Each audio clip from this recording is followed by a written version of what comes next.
Welcome to the Human Capital Innovations Podcast, your go-to source for personal, professional, and organizational growth and development. We hope you tune in often for all things people management, organizational development and change, organizational leadership, and social impact related. Maximize your personal and organizational potential with Human Capital Innovations Podcast.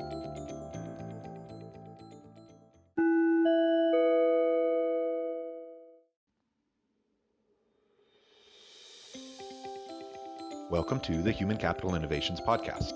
In this HCI podcast episode, I talk with Bashan about fostering creativity in the workplace.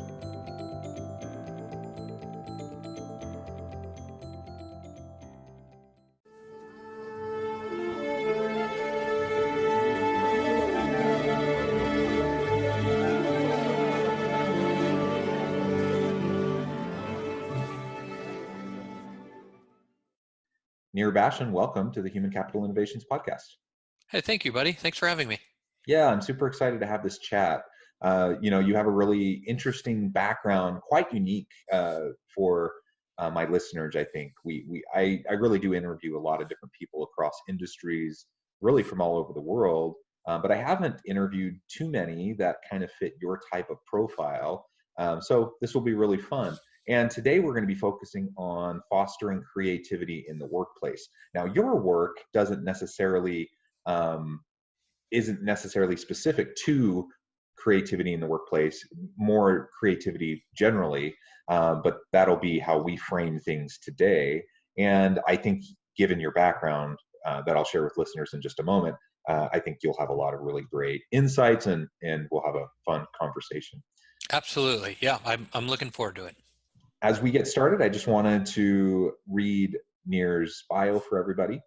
From working with Hollywood and music stars like Woody Harrelson and Rod Stewart, Nir Bashan discovered something that may shock you. These creative superstars aren't all that different from you or I. It's just that they have mastered a method of repeatable and predictable creativity, a type of creativity that anyone can learn. And it turns out that the same type of creativity can be used in business and careers everywhere. Nir has taught thousands of leaders and individuals around the globe how to harness the power of creativity to improve profitability, increase sales, boost customer service, and ultimately create more meaning in their work. Working with clients such as AT&T, Microsoft, Ace Hardware, NFL Network, EA Sports, Suzuki, Activision, and JetBlue, Nir has spent the last 2 decades working on a formula to codify creativity for business. That formula is found in The Creator Mindset, a book which has been translated into 2 languages and released worldwide by McGraw-Hill Business in August of 2020. Congrats on the book release. That is awesome. And I imagine you'll talk a little bit more about that as we go on throughout our interview today. Yep. And really an incredible resume and background, and I love the way you frame creativity as a practice that can be learned, that we can all do in consistent and sustainable ways. So that's how we're going to be exploring this today. As we get started, anything you'd like to share by way of personal background, context, anything like that for the listeners? Yeah, no, I think you're spot on. I think for too long, Jonathan, creativity has been shrouded in mystery, right? People that have it, are untouchables, and they're so great. I wish I could be like them, and I'm not creative, and so on and so forth. And so I think it's really important to get the word out there that everybody's creative. It just takes the will to want to do it and a couple tools to help you out. And you could be as creative as those Hollywood and music stars. It's a practice. You got to do it. Yeah. And just like success in anything, it takes a lot of consistent effort over time, right? So Exactly. learn skills and consistency. And to go off on a little tangent for a second, recently I was watching The Last Dance on Netflix. You may or may not be aware of that show, but it's about the Chicago Bulls and Michael Jordan and the 6 championships. And, it just, to me, it highlights, obviously Michael Jordan was an incredibly skilled athlete, perhaps one of the most talented basketball players of all time. Yeah.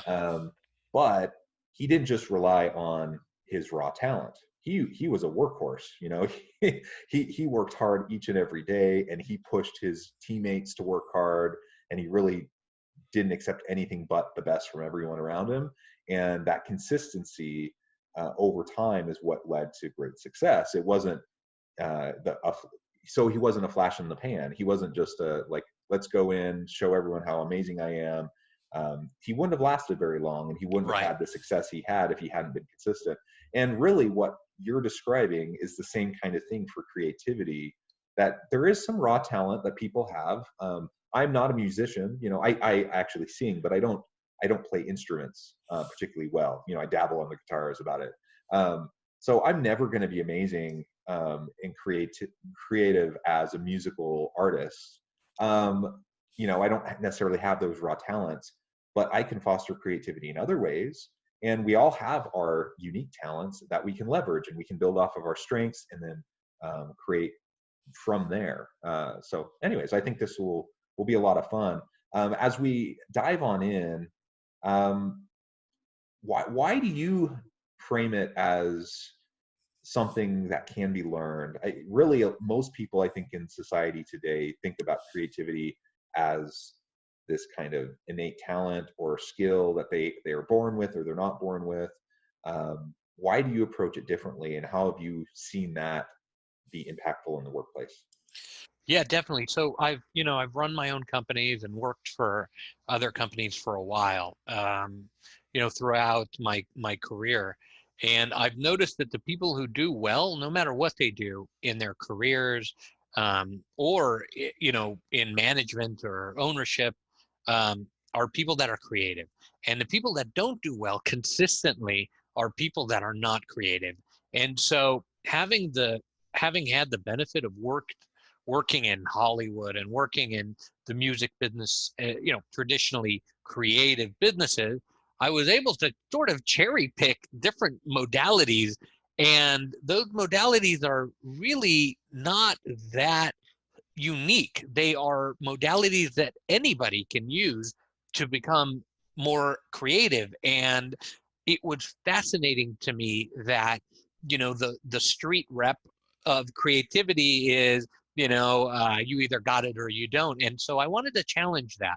I looked in the market, Jonathan, and I found that every book out there, all the courses are about the why.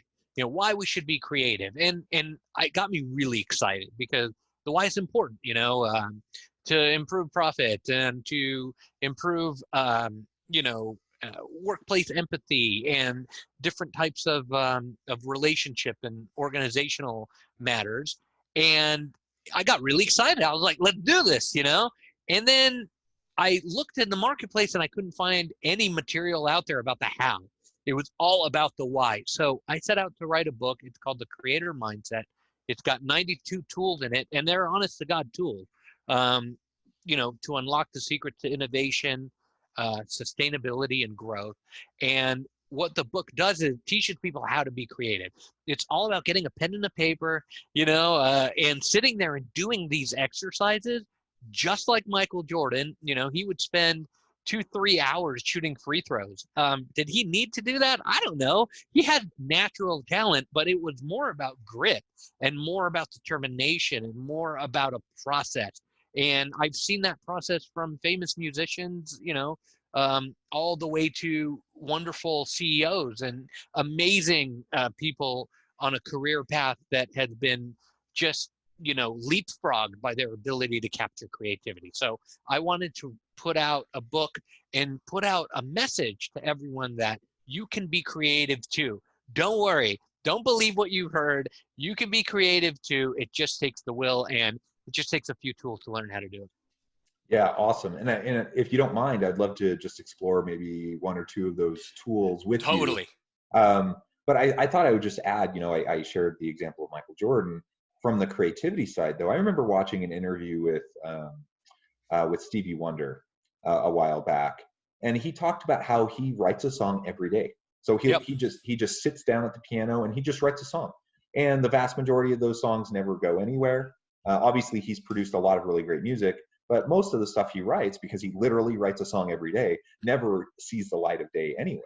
but it's Right. just that, it's just exercising the brain, flexing that muscle, just being in the habit. That's exactly right. And sometimes he strikes gold, other times he doesn't. um, but but ultimately he's in the process each and every day. And I don't want to hold myself up to a Michael Jordan or a Stevie Wonder, but when I think about myself and I think about times I've been successful with creativity in writing, for example, because I do a lot of writing, both academically and in the practitioner space. The time that I do my best writing is when I just am consistent. And some of my stuff isn't great and I don't end up using it, but other stuff ends up really knocking it out of the park. And I get a lot of, I can leverage it and I can get a lot of mileage out of it. But it's just making sure that I'm doing it consistently on a regular basis. And if I'm flexing that muscle over time, I get better at it, just like Totally. any other learned skill. And so many people have raw talents that they never fully develop because they're just not, they don't have the work ethic, they don't have the consistency. I was also I watched a video, I think it was on LinkedIn or something. Will Smith posted a video about his success, and in a nutshell he basically said, hey, you think I just, this all happened to me just because I'm talented? He's like, no, I work hard every day. And he went through, like 5 minutes of just describing what his day looks like and what he does and how he accomplishes everything and what his mindset is. And yeah, I think that's just it. Nobody finds success in life, or rather I should say no one finds sustained success in life through luck. Sometimes you can have a No flash in the doubt. pan opportunity, but you don't find the sustainability. No doubt. Yeah, and you need a process, and that process is going to be customized for whomever is doing it. So I believe that creativity is part of who we are as human beings. 50, 60,000 years ago, it was embedded into our DNA. I write about Harriet, the first cave woman, who saw a stick and a little, arrowhead or whatnot, and put the two together and fought the beast that was about to kill her, right? That was creative. Nobody ever thought of putting those two items together, but when they did, they got amazing success. And that, I think, still, over the generations is embedded into who we are. It's inside our bone marrow. And what we do is, as we grow older through school or society, we're told that creativity is not the stuff of the serious. Oh, it's music, or oh, it's art, that's not serious. you know and for me, creativity is really art, and music and sculpture and fine art are like 1% of the creativity spectrum. It's where most of us start, right? We're in kindergarten drawing something, Jonathan, and you're drawing a pink tree and I'm drawing a purple one, and the teacher comes by and says, Jonathan, trees aren't pink, and you go, that's right. And so you go on throughout life. You go to college, you're in grad school, and these are analytical constructs, and we lose touch of that creative way to look at things. And so I consult and I do workshops and webinars with many companies, some of them that you've named, and a lot of them are really uncomfortable with thinking a different way. But for me, it is about time that we start looking at things in a slightly different way. We're operating largely on half of our potential, and we're constantly wondering why we can't get where we need to go. It's because we've stifled down the creative way of looking at things. We've stifled down soft skill. We've stifled down all of these wonderful and amazing intangibles, and I put it in quotes because they are tangible. They're just not immediately tangible. They're not, soft skills aren't immediately quantifiable. So we're like, forget it. It doesn't show up on a P&L sheet. Forget it. But don't forget it. Those are some of the most important things when, looking at workforce development, looking at your career and saying, hey, I want to get to the next level. Timmy has worked that job for 6 years and then he got promoted. I want to get promoted. Do I have to work that job for 6 years and then, hope and pray that I get promoted? Absolutely not. Those are analytical mindsets. The creative mindsets will help you to uncover a lot of different, maybe non-linear path to get where you want to go.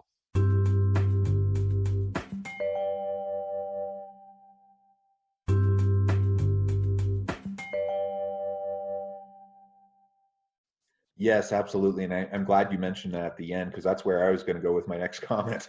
Good segue, and you read my mind. But the non-linear, I think most of real creativity, most innovation comes as we deviate from that kind of traditional linear path, Yeah, A where equals B, B equals C, that sort of thing. Yeah, because and our because economy. we're just locked into a restricted mindset when we're going down a linear path, Yes, and we yes. and we just don't see the connections in other places. And so, when I read articles about creativity and innovation, it seems like what it always comes back to is the ability for an individual or for a team to be exposed to new ideas, or applying ideas from another discipline or another functional area into their own area in new ways. So they're beyond the linear, they're open to the variety of things that are out there. And then they start to see new connections that no one's ever seen before. And it's those new connections that then they can exploit, to create a new process, create a new product or service or whatever. And it just requires us to get out of our echo chambers, to get out of our comfort zones, to put ourselves in situations where we're going to interact with different people, different backgrounds, different thinking, different disciplines. Just it can be formal, but it can be organic. Just so you have those chances to open the aperture of your mind and have ideas pinging off of each other. Then those connections come into place. I know No for me, doubt.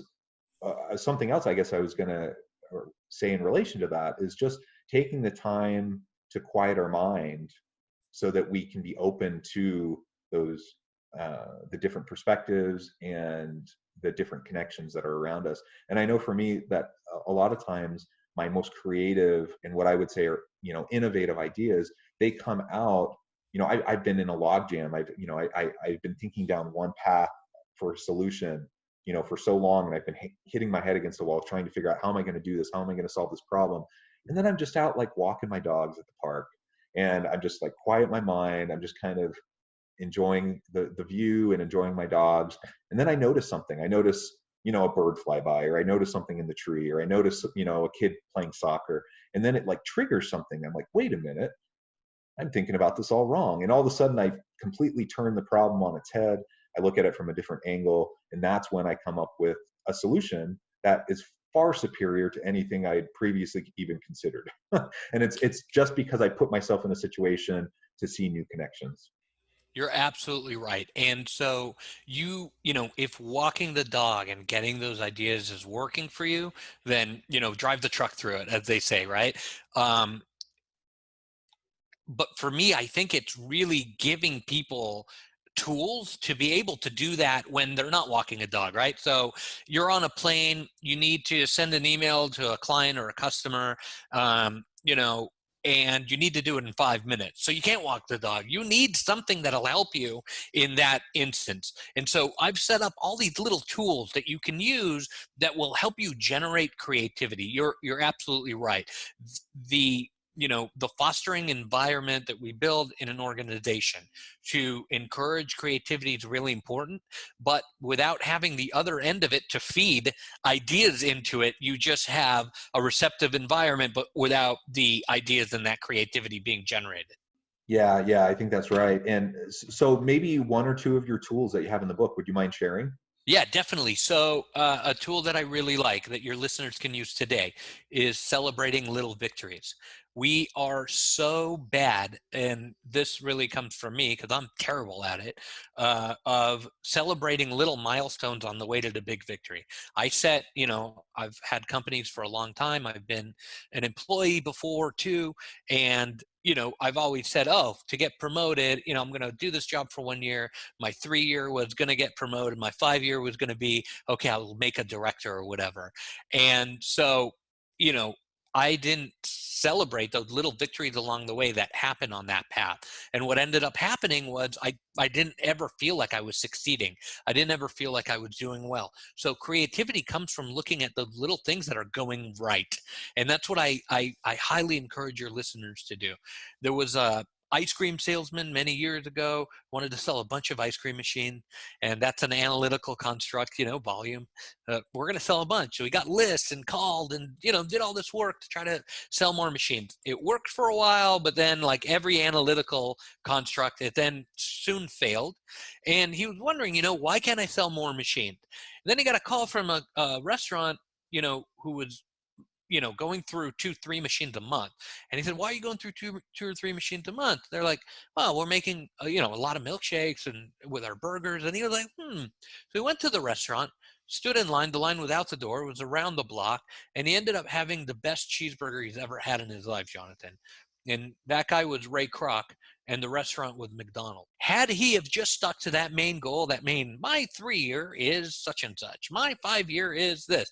Had he have just stuck to that, who knows what would have happened. But because he listened to the little breadcrumbs along the way that were telling him where he needed to go, amazing creative potential came out of that. So that's one tool your listeners can do today. I'm doing a webinar with a wonderful group, 300 people later this week. And literally, I'm going to ask them to get a sheet of paper out, because writing stuff down, and I have this properly attributed in the book. I'll probably butcher it now because I can't really remember, but writing stuff down triggers a different portion of the mind that, invigorates different parts of the brain to be able to see things differently. So I love it when people write stuff down, not just think about what little victories you have. You have to write it down. So I'm going to have these 300 people write down a bunch of their little victories, and I'm going to have them sort of look at their career, look at their business. It's kind of a mixed group. And I'm going to say, okay, what of those little victories are pointing you to things that you need to do? Is it, I don't know, make a better relationship with this vendor because they're doing some amazing things? Is it, take the company or the product or the service in a different direction? Absolutely, it's all there. If you start to look at your little victories, you can have amazing creative potential. Yeah, I love the focus on little victories. I think that applies to a lot of different areas of life, actually, when we're looking at motivations, just finding success more generally. Um, we have to find ways to build confidence, and those little victories give us that confidence. And from a creativity standpoint, it's the same thing. If we start to look out and recognize the small successes, that we have had already, then we can definitely move forward and continue with that sustained effort, right? That Yep, we've been talking about, so that we are able to do really really cool things. Um, definitely. I know we're about out of time. Before we part ways, though, I wanted to give you a chance to give the last word and to share with listeners how they can get connected with you, how they can find your book, anything else that may be upcoming for you, before we close. Yeah, definitely. So the book's on Amazon, on Barnes and Noble. It's available all over the world. It's being translated into 2 languages. It's called The Creator Mindset. I would love to hear from your listeners and see what they think of the book. I have a website. It's nearbashan.com. Don't worry, there's I think 3 near Bashans in the entire world. I'm not the one uploading Call of Duty clips. That's not me. Or like there's a girl who's like has a Pinterest that looks like she spent maybe 3 years on. It's like clothes and all that. That's not me. It looks good though. The stuff is, really, really nice work. So I'm easy to find. I'm on Insta and Facebook and all those different sites. We have a community on my website. I would love for people to join. It's free. It's moderated, so no 99-cent Viagra ads. It's really about asking and receiving information. It's Adam Grant and Wayne Baker's system. So really, really cool, free. So I would love to meet your listeners on there and continue the conversation. Wonderful. Thank you so much, Nir. It's been a real pleasure talking with you. The time has flown by, and I'd love to continue the conversation. So perhaps we can do this again sometime. But I really do hope that listeners will challenge maybe a preconceived mindset that you have around creativity and innovation. Um, just because you're analytical doesn't mean you can't be creative, right? and Absolutely. and there's just so many things we can do to foster both an innovative culture but also innovative practices that can lead to daily small wins and daily creativity to help our organizations to be successful. I know that's what you talk about in your book. I hope listeners will check that out. Check out Nir, get connected with him on LinkedIn and other social media. Go to his website, get engaged in that community. And I hope everyone stays healthy and safe. Have a wonderful week. And I hope everyone can find meaning and purpose at work each and every day. Thank you.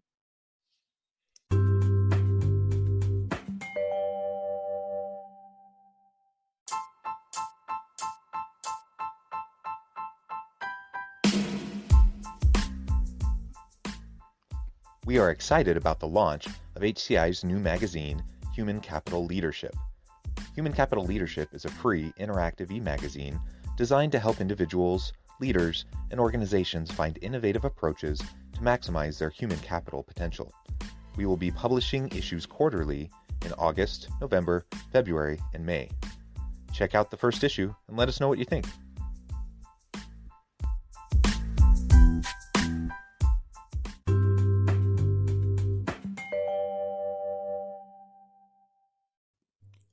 Thanks again for joining us for this episode of the Human Capital Innovations Podcast. I hope you stay healthy and safe and that you have a great week.